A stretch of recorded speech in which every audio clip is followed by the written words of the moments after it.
America और Iran के दरमियान जो तनाज़ा जो जंग जारी है उसके जो बैड इम्पैक्ट्स हैं वो पाकिस्तान के ऊपर इस तरह से आ रहे हैं कि अभी कुछ देर पहले वज़ीरा प्रेस कॉन्फ्रेंस कर रहे थे, वज़ीर पेट्रोलियम प्रेस कॉन्फ्रेंस कर रहे थे और उनकी जानिब से बताया गया है कि रोज़ाना की बुनियाद पर पेट्रोलियम प्राइसेस जो है वो तय की जाएंगी और इसके साथ साथ जो इम्कान जाहिर किया जा रहा है वो 50 रुपये तक महंगा पेट्रोल होने का या पेट्रोलियम मसनूआत के महंगा होने का इम्कान जाहिर किया जा रहा है। बात करने के लिए मुझे नोमान अली भट्ट साहब जो कि पेट्रोल पंप्स ओनर एसोसिएशन के हैं, बहुत शुक्रगुजार हूँ आपकी। मुझे फरमाइए नोमान साहब, हुकूमत ने ऐलान किया आज से पेट्रोलियम मसनूआत है इसकी कीमतों का तयन रोजाना की बुनियाद पर किया जाएगा, लेकिन आप लोगों की तरफ से इसकी मुखालिफत की जा रही है, सर ऐसा क्यों?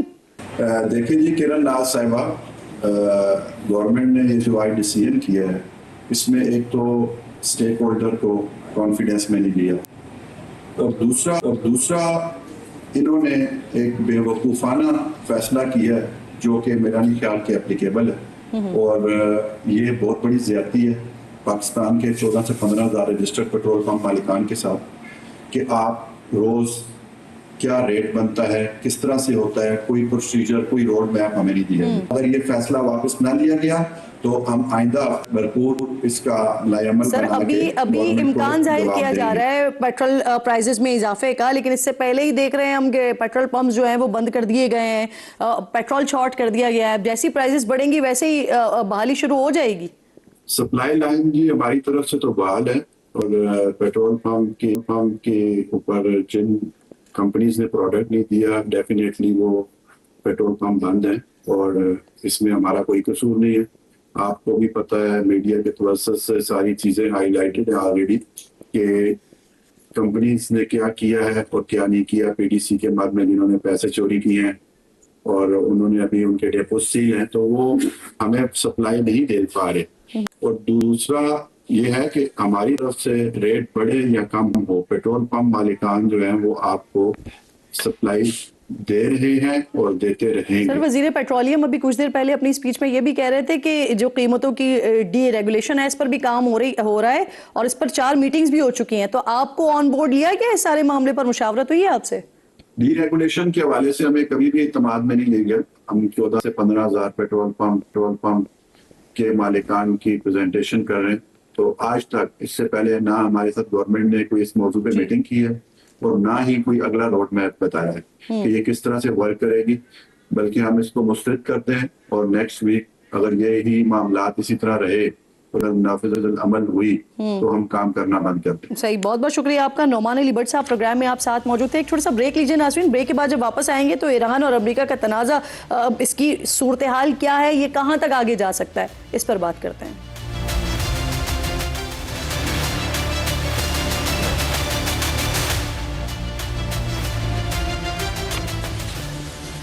प्रोग्राम में एक बार फिर आपको खुशामदीद कहती हूँ नाज़रीन। सिचुएशन इस वक्त क्रूशल है, अमेरिका और ईरान के दरमियान मामला किस तरफ जाएगा, क्या दोबारा हम 28 फरवरी वाली पोजीशन पर आ गए हैं या ये सिर्फ और सिर्फ टिट फॉर टैट हो रहा है? इस पर बात करने के लिए मेरे इंतहाई मोअज़्ज़ज़ मेहमान हैं major general retired Tariq Rashid साहब प्रोग्राम में साथ मौजूद हैं, डिफेंस एनालिस्ट हैं। बेहद शुक्रगुजार हूँ सर आपके वक्त की। सबसे पहले तो मुझे ये फरमाइए, जो अमेरिका ने ईरान में इस वक्त अवामी इंफ्रास्ट्रक्चर को निशाना बनाया है, कहा जा रहा है कि ईरान की जो सप्लाई लाइन है उसे काटने के लिए किया जा रहा है ताकि फिर वो जो बूट्स ऑन ग्राउंड वाली सिचुएशन हो वो हो सके।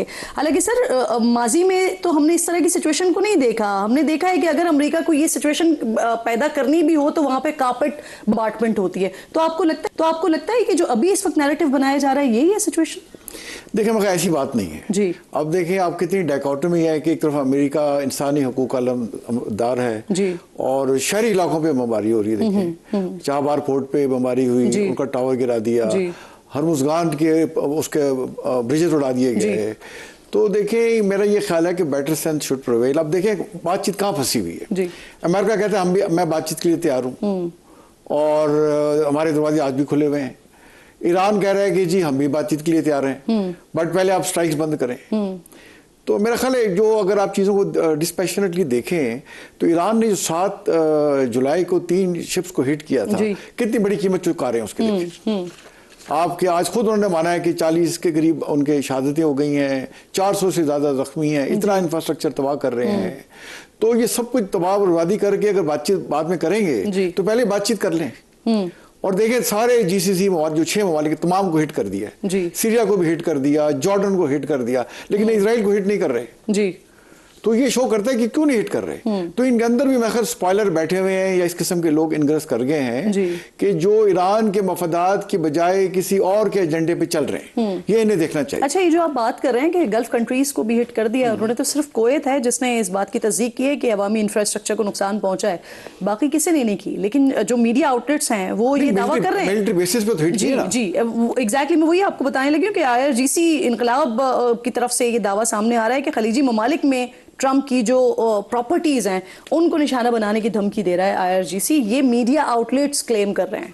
देखिए 3 से 4 बिलियन डॉलर जब से इजराइल का वजूद आया है, हर साल अमेरिका उनको देता है। तो हमारा के वहां बेसिस नहीं है जी, वहां उनका पैसा नहीं लगा हुआ, और तो वहाँ ये क्यों नहीं हिट कर रहे। देखें आज जो JD वाइंस का भी बयान आया और फिर उनकी जो प्रेस सेक्रेटरी हैं उसने भी कहा कि हम बातचीत को ले तैयार हैं, और JD वाइंस ने कहा कि इजराइल ने बिलियंस ऑफ डॉलर लगा दिया, शायद आपने वीडियो देखी हो, कि ये डील स्पॉइल करने के लिए। और फिर जो स्टोरी छपी है न्यूयॉर्क टाइम में, हैरिट्स में भी आई, द गार्डियन में आई, कि पिछले साल जून से पहले जब जंग हुई तो मई में उन्होंने वहाँ पे अहमद निजात साहब को बुला के बुदापेस्ट में कॉन्फ्रेंस में मोसाद के हेड उससे मिले हैं। अब उस पर ज़्यादा लोग बातचीत नहीं कर रहे। तो देखिए ओवरऑल जो बड़ी पावर्स होती हैं इस तरीके से मल्टीपल लेवल पे ऑपरेट करती हैं। ईरान को अपने मफाद को सामने रख के बात करनी होगी। अब वहाँ प्रॉब्लम यह है कि उनके जो सुप्रीम लीडर हैं मुज्तबा खamenei साहब, वो तो नजर नहीं आ रहे, और उसके बाद उनका ऑफिस आ जाता है, office of the supreme leader, फिर IRGC आ जाती है मोस्ट पावरफुल, जिसकी अपनी नेवी है, अपनी एयरफोर्स है, अपनी उसकी मिलिट्री है, अपनी उसकी इकोनॉमिक पावर है।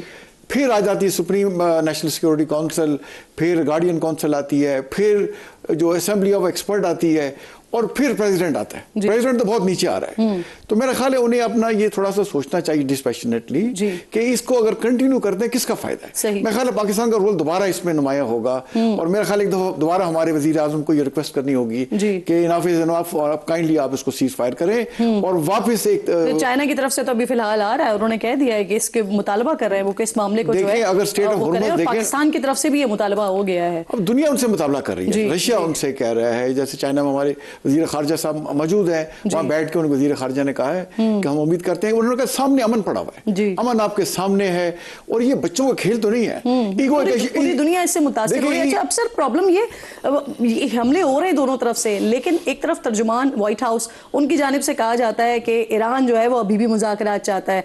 अगर गालिबाफ साहब का जो बयान सामने आया है वो भी इसी तरह की बात कर रहे हैं, यानी उनकी बातों से भी मुज़ाकरात की तरफ इशारा नजर आ रहा है, लेकिन सर हमले भी दोनों तरफ से हो रहे हैं। तो ये कहा जा सकता है कि अगर मैं पर्टिकुलर ईरान की बात करती हूँ तो वहां पर जो इस वक्त क़यादत है या जो IRGC है उनकी आप कह सकते हैं कि मुज़ाकरात और ये जो जंग हो रही है इसको लेकर क्या क़यादत के दरमियान कोई इख्तलाफात वगैरह बढ़ गए हैं, जो एक डिसीजन नहीं हो पा रहा है कि करना क्या है। वो मैंने आपको सारा जो इनकी हायरार्की बताई, जी 6-7 उनके टियर्स हैं, डिसीजन मेकर्स जो है, यूनिटी ऑफ कमांड तो है नहीं। अब यूएस में तो देखें ना सेंट्रलाइज कमांड है, ट्रम्प साहब बोलते हैं, चाहे ट्विटर पे बोलें या वैसे बोलें। अब यहाँ कई लोग बोल रहे हैं, IRGC बोल रही है, प्रेसिडेंट बोल रहा है, वो बाकिर कालीबाब से स्पीकर हैं वो भी बोल रहे हैं, फिर उनके वो जो नुमाइंदे हैं मीडिया वाले और वो अपनी बात कर रहे हैं बैठ के। तो नबीन ब्रिगेड हो गई है, हाँ इस तरह की बात कर रहे हैं, अब्बास इराक़ची साहब एक अलग बात कर रहे हैं, अलग बात कर रहे हैं। अब इतने स्पोक्स पर्सन बने हुए अपनी स्टेट, तो आई थिंक इनके अंदर जो वीकनेसेस हैं इन्हें ओवरऑल देखना होगा कि हमारा ज्यादा स्ट्रेटेजिकली। सर एक और भी इंपॉर्टेंट बात, एक तरफ तो आप कह रहे हैं कि पाकिस्तान का किरदार इसमें दोबारा से बड़ा नुमाया होगा, लेकिन दूसरी तरफ हमारा सऊदी अरब के साथ एक पैक्ट भी है, डिफेंस पैक्ट भी है, और रॉयटर्स ने ये खबर दी है कि पाकिस्तान ने एक बार फिर अपनी रेड लाइन को वाजे करते हुए कहा है कि सऊदी अरब पर हमला, पाकिस्तान पर हमला तस्वुर होगा, और ये पैगाम कन्वे भी कर दिया गया ईरान को। देखिए होगा क्या, बिल्कुल है, पाकिस्तान पे हमला है। हमने तो SMDA में लिखा हुआ है, स्ट्रेटेजिक म्यूचुअल डिफेंस एग्रीमेंट में, कि अगर सऊदी अरेबिया पे हमला होता है या पाकिस्तान पे होता है तो ऐसे ही समझा जाएगा कि किसी भी मुल्क पे हमला होगा। तो हमने तो बड़ा क्लियर उनको बता दिया है, ईरान को भी बताया है और ईरान को समझा भी रहे हैं। तो देखिए ना आज जो बयान आया कि हम ईरान से इन टच है, तो ईरान से डायरेक्टली इन टच तो नहीं है ना, वो पाकिस्तान के थ्रू ही है। पाकिस्तानी जो चाइना ने कहा और अजरबैजान के प्रेसिडेंट ने कहा कि पाकिस्तान इस वक्त वाहिद मुल्क है जो दोनों में दोबारा जो बातचीत कर सकता है या अमन का जो है पैगाम या सुलह करवा सकता है। तो I think Pakistan role play करेगा। ये पाकिस्तान के भी इंटरेस्ट में है, पूरी दुनिया के इंटरेस्ट में है कि स्ट्रेट ऑफ हुर्मुज़ खुली रहे और बातचीत को हम तफहीम से मुज़ाकरात से आगे ले जाया जाए। ना इसमें अमेरिका का फायदा है, अमेरिका ना ईरान का और ना सारी दुनिया का। बिल्कुल आप दुरुस्त बात करें। बहुत बहुत शुक्रिया। प्रोग्राम में आप साथ मौजूद थे, वक्त भी खत्म हो गया। इंशाल्लाह नाज़रीन से मुलाकात होगी कल। अपना और अपने मुल्क का खास ख्याल रखिए। फ़लस्तीन को, मकबूजा कश्मीर को अपनी दुआओं में याद रखिए। अल्लाह निगहबान।